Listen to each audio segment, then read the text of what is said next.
8월 21일 KBS 모닝 포커스 데일리 뉴스 시작합니다. 어제 오후 베링턴 지역에 무장한 한 살인 용의자가 나타나 경찰이 대거 배치돼 수색작전이 펼쳐졌는데요.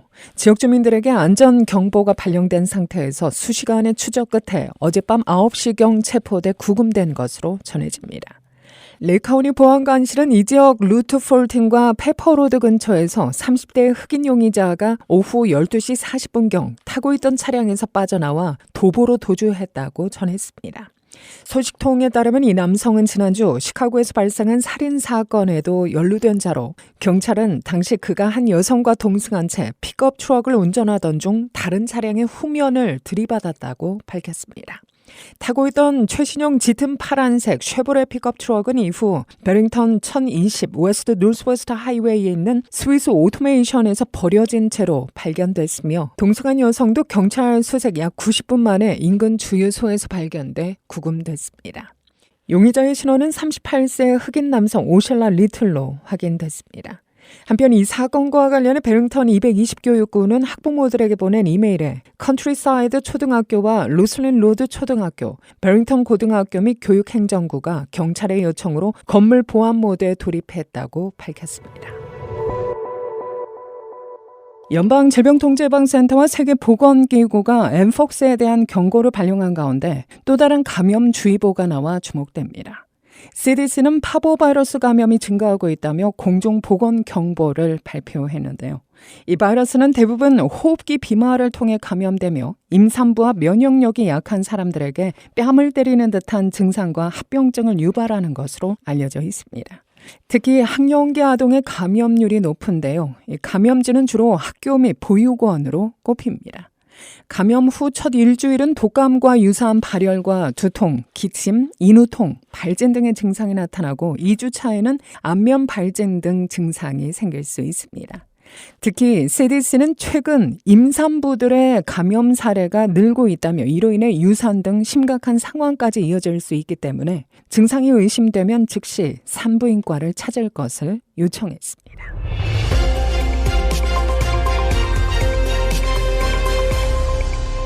전당대회 소식입니다. 민주당 전당대회 이틀째인 어제 해리스 부통령이 민주당 대선 후보로 공식 추인됐습니다.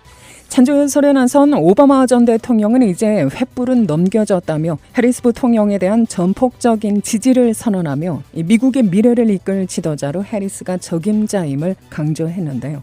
37분간 계속된 연설에서 오바마 전 대통령은 모두가 미국을 위해 싸울 때이고 실수하지 말고 믿을 수 없는 에너지를 쏟아부어야 한다며 당의 결집을 촉구했습니다. 오바마는 이와 함께 재임 시절 자신의 주요 업적인 의료보험 보장 확대, 이른바 오바마 케어를 거론하며 카멜라는 여기서 멈추지 않을 것이라면서 임금과 노동 조건을 대변할 대통령이 될 것이라고 덧붙였습니다. 이와 함께 허세와 갈팡질팡, 혼돈을 4년 더 경험할 필요가 없고 보통 속편은 한층 심하다는 것을 알고 있다며 해리스의 경쟁 상대인 트럼프 전 대통령을 저격하기도 했죠. 특히 트럼프를 향해 권력을 자신의 목적을 관철하기 위한 수단으로만 여긴다면서 대규모 감세의 대가를 중산층에게 떠민다고 비판하기도 했습니다. 고령 리스크 논란으로 대선 출마를 포기한 바이든 대통령을 향해서는 위기의 순간 민주주의를 구한 뛰어난 대통령으로 기억될 것이라며 나라를 위해 개인적 야망을 내려놓은 지도자라고 추켜 세우기도 했습니다. 오바마 전 대통령 부부와 해리스 부통령은 20년 전 오바마 당시 상원의원의 선거자금 모금 행사를 계기로 인연이 시작됐다고 하죠. 주요 정치적 고비 때마다 서로를 지지하며 정치적 동지의 길을 걸어왔습니다. 한때 해리스를 능가하는 당내의 영향력으로 존재감을 뿜어냈던 미셸 오바마도 무대에 등장했는데요. 특히 해리스 모친이 했던 말을 인용하며 민주당의 결집을 주문해 분위기를 한껏 띄웠습니다. 해리스의 남편인 더그 M. 호퍼도 무대에 올라 아내의 인간적인 면모를 적극적으로 부각했습니다. 경합주인 위스콘신주에서 유세를 벌이던 해리스는 화상으로 전당대회에 참여해 또 감사의 뜻을 나타냈는데요. 해리스는 결혼 10주년이기도 한 22일 전당대회에 대미를 장식할 후보 수락 연설을 할 예정입니다. 한편 어제 시카고에서 진행 중인 민주당 전당대회 행사장 주변에 이른바 낙태 버스가 등장해 또 논란이 일고 있습니다. 미 최대 낙태 서비스 기관인 가족계획연맹이 전당대회 기간 약물을 통한 낙태와 또 무료 정관 수술 등을 제공하는 이동식 건강 클리닉을 행사장 근처에 설치한 겁니다. 해당 클리닉은 이동식 버스 형태로 내부에는 정관 수술과 약물을 통한 낙태가 가능한 진료실이 설치되어 있는데요. 가족계획연맹은 이동식 낙태 시술소를 설치하기 전부터 온라인을 통해 예약을 받았다고 합니다. 실질적인 낙태가 가능한 이동식 시술소가 전당대회장 인근에 설치되었다는 소식이 전해지자 친생명운동가 및 보수주의자들로부터 거센 비판이 일었습니다. 일부 낙태 반대 시위자들은 이동식 낙태 시술소 밖에서 피켓을 들고 시위를 벌였습니다. 시위는 다른 곳에서도 벌어졌죠. 인근 이스라엘 영사관에서 친팔레스타인 시위대가 경찰과 충돌 후 체포되는 일이 발생했는데요. 해당 장소는 민주당 전당대회가 열리는 시카고 유나이티드 센터로부터 불과 약 3.2km 떨어진 곳입니다. 좌파 단체 Behind Enemy Lines가 조직한 시위대는 조 바이든 대통령이 베냐민 네타냐후 이스라엘 총리를 지지하는 것을 비난하며 이 같은 행동을 했다고 파이낸셜 타임스는 전했는데요. 현재 미국은 가자지구 전쟁 행위로 국제사회로부터 비판을 받고 있는 이스라엘 정부에 미국산 무기를 지원하고 있죠. 이날 시위대 중 일부는 팔레스타인 저항의 상징인 스카프, 캐피에를 쓰고 이스라엘 국기를 불태웠으며 또 이에 반대하는 친이스라엘 시위대가 이스라엘 국기를 흔들며 충돌했습니다. 이에 두 집단은 시내 중심가 근처에서 난투극을 벌이기도 했는데요. 경찰은 해당 시위를 불법 집회로 규정하고 시위대를 진압 체포했습니다. 다만 체포된 시위자 수에 대해서는 시 정부가 답하지 않고 있는 것으로 전해집니다. 도널드 트럼프 전 대통령 시절 백악관 대변인을 지낸 스테파니 그리샴 전 대변인이 어제 민주당 대선 후보 선출을 위한 전당대회 연단에 올라 또 눈길을 끌었는데요. 2016년 대선 때부터 트럼프 전 대통령의 핵심 언론 참모로 일하는 그는 백악관 대변인 겸 공보국장을 거쳐 영부인 멜라니아 트럼프의 비서실장을 지낼 정도의 핵심 측근으로 통하는 인물이었죠. 그러나 2021년 1월 6일 트럼프 전 대통령이 선동하고 트럼프 전 대통령의 극렬 지지자들이 자행한 의회 폭동 사태 이후 반트럼프 인사로 돌아섰습니다. 그리샴 전 대변인은 트럼프는 진실이 중요한 게 아니라 사람들이 그것을 믿으면 충분한 것이라고 하는 사람이라고 말했습니다. 그는 나는 백악관 대변인으로 재직 시절 제대로 연단에 서보지도 못했는데 이제야 민주당을 위해 연단에 선다며 나는 우리나라를 사랑한다. 해리스는 국민을 위하는 사람이라고 생각하며 그녀를 위해 투표할 것이라고 짧은 연설을 마쳤습니다. 공화당 소속임에도 해리스 부통령 지지를 선언한 존 자일스 애리조나주 메사시장도 이날 연설에 나섰죠. 애리조나는 이번 대선의 최대 승부처 중에 하나로 꼽히는 선벨트 가운데 한 곳입니다. 이들을 시작으로 이번 민주당 전대 기간에는 트럼프 전 대통령에게 반대하는 공화당 인사들이 줄줄이 연설에 나설 예정입니다. 여기에는 공화당 소속으로 하원 16 특위위원으로 활동한 뒤 정계를 은퇴한 애덤 킨징어 전 하원 의원, 게오프 던컨 전 조지아주 부지사 등이 포함된 것으로 전해졌습니다. 한편 제3 후보로 출마를 준비 중이죠. 무소속 로버트 케네디 주니어가 독자 출마를 포기하고 도널드 트럼프 전 대통령 진영에 가세하는 방안을 옵션의 하나로 고려하고 있는 것으로 알려졌습니다.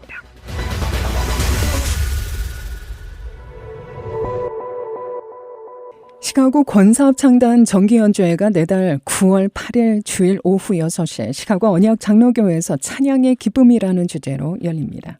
올해로 7회째를 맞은 이번 정기연주는 특별히 시카고 기독교 방송국 후원을 위한 자리로 지역사회 복음화와 선교를 도모한다는 취지로 개최돼 그 의미를 더하고 있는데요. 합창단 고문 김선금 권사. 우리가 연주회 하는데 큰 도움은 못 되겠지만 어쨌든 기독교 방송국 하나님 말씀을 전파하는 매스컴이니까 우리도 그런 뜻으로 하는 거지만 여기는 대대적으로 할 수 있잖아요. 그래서 우리가 도우려고 마음을 먹었어요. 많이 오셔서 많이 우리 도와주시면은 또 거기 따라서 기독교 방송국도 우리가 많이 도와줄 수 있을 것 같으니까 많이 참여해 주세요. 시카고 권사합창단은 지난 2015년 3월 이사야 43장 21절 이 백성은 내가 나를 위해 지었나니 나를 찬송하게 하려 함이니라 라는 말씀을 기반으로 창단돼 찬양받기를 원하시는 하나님께 온 마음과 정성을 다해 찬양 드리는 것을 목적으로 46명의 단원과 지휘와 반주에 시카고 노던 신학대학원 이진욱 교수, 피아니스트 윤세라 씨가 맡아 활동 중입니다. 창단 10주년을 기념한 제7회 정기연주회 프로그램에는 함께 찬양하는 단원 한 사람 한 사람의 신앙 고백을 담은 귀한 간증의 메시지들이 담겨 있다고 하는데요. 연주회는 찬양과 경배, 찬양의 기쁨, 스페셜 찬조 무대, 또 끝으로 묵상과 경배 등 총 4파트로 나뉘어 진행되며 소프라노 이성희, 테너 김근영, 바리톤 표경진 씨가 찬조로 출연합니다. 이인옥 단장은 하나님의 존귀하심과 선하심을 다시금 느낄 수 있는 은혜와 감동의 시간이 되기를 소망한다고 전했습니다. 처음부터 이제 찬양과 경배가 이제 시작이 됩니다. 찬양 드리는 영광의 왕 예수 그리스도, 그 다음에는 우리의 영혼의 햇빛을 비치는 그런 찬양과 경배가 되고요. 그리고 사랑이 오셔야지 우리 마음속에서 이 햇빛이 비치고 찬양이 되지 않습니까? 그러면 찬양과 경배만 하다 보면은 우리가 이 찬양의 기쁨을 누려야 되지 않습니까? 그래서 저희가 이번에 주제를 찬양의 기쁨으로 했는데, 예수와 함께 계시니, 예수님께서 우리 마음에 계시고 또한 찬양의 기쁨이 거기에 또한 우리가 정말 기쁨을 함께 누릴 수 있고요. 기쁨이 있으면 우리의 만유의 주를 또 찬송을 해야 되지 않습니까? 그래서 이렇게 세 가지 곡으로 해서 찬양의 기쁨으로 우리가 프레이즈를 하게 되고요. 전문 성악가들의 특송이 있는데요. 그 특송을 네 분이서 하게 되십니다. 그 십자가의 전달자, 예수 안에 소망인네를 두 곡을 또 특성을 하시면서 우리 코러스랑 같이 함께들 하시게 됩니다. 더 멋있는 찬양이 될 줄로 믿습니다. 이제 찬양의 기쁨을 누렸으면 우리가 이제 묵상과 기도로서 우리가 경배의 그 묵상의 경배를 기도로서 이제 끝내게 되는데, 주옥 같은 곡들을 여러분들께서 들으시고 또한 은혜로서 많은 분들 함께 해주시기를 감사드립니다. 네네. 한편 시카고 권사합창단은 내년 6월 29일 뉴욕 카네기홀에서 연주회를 갖는다며 찬양의 기쁨을 함께 누릴 새로운 단원을 모집한다고 밝혔는데요. 아울러 창단 10주년을 기념한 내년 정기 연주회도 동포사회 많은 기도와 관심을 부탁했습니다. 이사장 고영옥 권사입니다. 이진욱 지휘자가 카네기홀에 아시는 분이 계세요. 그래서 그분하고 컨택을 해서 저희 찬양하는 거를 보냈거든요. 그랬더니 합격이 됐어요. 저희들이 더 열심히 해서 내년에 2025년 6월 29일 그때 저희가 이제 올 단원인 가서 이제 찬양을 드릴 텐데요. 그 전에 많은 분들이 사실상 우리가 찬양을 하시는 분이라고 하면은 가고 싶은 그곳, 서고 싶은 그곳이 있거든요. 그곳이 바로 카네기홀이 아닐까 그렇게 생각을 하거든요. 원하시면은 함께 그곳에 가서 하나님 앞에 큰 영광을 돌리는 그런 찬양을 우리가 드리기를 소원합니다. 그래서 9월 8일이 이제 다 끝나고 나면은 바로 이제 내년에 카네기홀을 가기 위해서 곡을 선정을 해서 맹연습에 들어가고자 합니다. 정기 연주와 단원 모집 관련 문의는 이인옥 단장 847-338-7757 또는 이영희 총무 847-312-9456으로 연락하시면 됩니다. 오직 하나님만을 찬양하는 합창단을 만들었거든요. 여전히 세상 노래 부르지 않고 오직 모든 만물의 주인이시고 우리 생명의 주인이신 하나님만을 찬양하는 그런 합창단으로 저희들은 참 기쁘게 즐겁게 찬양하고 있습니다. 함께 하시면은 참 기쁘고 그리고 하나님께 큰 영광이 되지 않을까 그렇게 생각합니다. 특별한 후원자도 없이 이제 여기까지 10년 동안 지켜온 모든 단원과 단장, 이사장 수고한 분들 너무너무 저는 하나님께 감사하지만은 그래서 앞으로도 우리가 별 어려움 없이 열심히 최선을 다하는 창단이 되려고 그래요. 와서 보시면은 은혜 받고 축복받고 모든 건강 면에서나 생활 면에서 활력이 생기고 좋게 생각하고 저 자신이 나이 많아요. 그래도 하나님께서 내가 최선을 다하니까 받아줘요. 모두 참여해서 열심히 같이 힘 모아서 하나님 찬양하기를 기도합니다. 감사합니다. 이번 학년도부터 일리노이주는 모든 학교에서 체벌을 금지하는 미국 내 5번째 주가 될 전망입니다. 제비 프리스커 주지사가 이번 달에 서명한 이 법안은 사립학교에서의 체벌을 금지하는 동시에 30년 전에 시행된 공립학교에서의 체벌 금지를 재차 강조한 조치인데요. 1월부터 시행될 이 법은 뉴저지, 아이오와, 메릴랜드, 뉴욕 등과 함께 모든 학교에서 체벌과 매질, 구타 행위 등을 금지합니다. 미국 3대 자동차 제조사 중에 하나인 스텔란티스가 바이든 행정부의 전기차 생산시설 보조금 지원 대상으로 선정된 일리노이주 자동차 공장의 계획을 연기한다고 밝혔습니다. 스텔란티스는 20일 낸 성명에서 일리노이주 벨비디어 공장의 계획이 지연될 것이라고 전미 자동차 노조에 통지했다고 전했는데요. 스텔란티스는 회사의 미래 경쟁력과 지속 가능성을 보장하고 미국의 제조업 일자리를 유지하기 위해서는 모든 투자가 시장 상황은 물론 다양한 소비자 요구를 수용할 수 있는 능력에 부합해야 한다고 배경을 설명했습니다. 시카고 북서부에 있는 벨비디어 공장은 인기 SUV, 지프 그랜드, 체로키 등을 제조해 오던 곳으로 지난해 2월 가동을 중단했죠. 전미 자동차 노조는 지난해 총파업 당시 벨비디어 공장의 가동 재개를 요구했고 사측도 노조의 요구를 받아들여 공장 재가동 및 임금 배터리 공장 신설을 약속했습니다. 바든 행정부는 스텔란티스의 벨비디어 공장을 전기차 생산시설로 전환하는 프로젝트에 3억 3,476만 달러를 지원한다고 발표하기도 했죠. 벨비디어 공장 관련한 스텔란티스의 계획 지연은 관련 소식을 접한 노조가 크게 반발하고 사측이 이에 대해 해명하면서 불거졌습니다. 전미 자동차 노조는 스텔란티스가 지난해 체결한 단체 협약상 투자 계획 약속을 지키지 않았다며 필요시 파업을 불사하겠다고 예고한 상태입니다. 반면 스텔란티스는 단체 협약을 위반하지 않았다는 입장입니다. 지난해 미국의 출산율이 또다시 역대 최저치를 기록했습니다. 출생아 수도 1년 전보다 줄었는데 2007년과 비교해 출산율과 출생아 수는 각각 21%, 17% 급락해 저출산 우려가 커지고 있는데요. 2007년과 비교하면 10대 여성들의 출산율은 3분의 2 급락했습니다. 또한 CDC는 30대 여성들의 출산이 소폭 늘어난 반면 20살에서 24살 여성 1000명당 출산율은 4% 감소한 55.4로 역대 최저치를 찍었다고 전했는데요. 출산율 감소의 원인으로 자녀 양육비 증가, 또 물가 상승 등이 거론되지만 결혼이나 가정보다는 직업이나 경력을 더 중요시 여기는 추세가 강해지고 있다는 여론조사가 나오는 등 다양한 이유가 꼽힙니다. 미국의 인구 규모가 현 수준을 유지하기 위해서는 출산율 2.1을 기록해야 합니다. 하지만 2007년 이후에 이 수치를 볼 수는 없었는데요. 출산율이 지속 하락하면서 인구 고령화와 저출산 문제에 대한 우려가 높아지고 일부 전문가들은 현 추세대로라면 2050년 인구 감소 위기를 겪을 수도 있다고 경고했습니다. 건강하게 오래 살려면 어떻게 해야 할까요? 세계 최고령자로 기네스북에 오른 스페인 할머니 마리아 브라나스 모레나가 최근 117세의 나이로 생을 마감했죠. 전 세계 연구진들은 할머니의 장수와 건강에 주목했습니다. 바르셀로나 대학 유전학 교수는 모레나의 정신이 완전히 맑고 노인에게 흔한 심혈관 질환도 없었다며 믿을 수 없다고 감탄했습니다. 모레나 할머니는 자신의 장수 비결을 3가지로 꼽았는데요. 바로 가족, 친구와의 좋은 관계, 자연과의 접촉, 마지막으로 긍정적인 마인드입니다. 할머니는 세상을 떠나기 바로 전날까지도 SNS로 전 세계인들과 소통했다고 하는데요. 본인을 슈퍼 할머니라고 표현한 모레나 할머니는 최근 임종을 예감한 듯 시간이 다가오고 있다. 울지 말아달라며 나는 어딜 가든 행복할 것이라고 남겼습니다.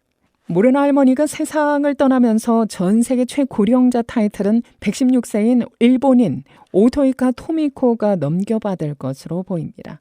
현재까지 전 세계 최장수 기록은 1875년 2월 21일에 태어나 122세를 넘긴 프랑스인 잔 루이스 칼망입니다.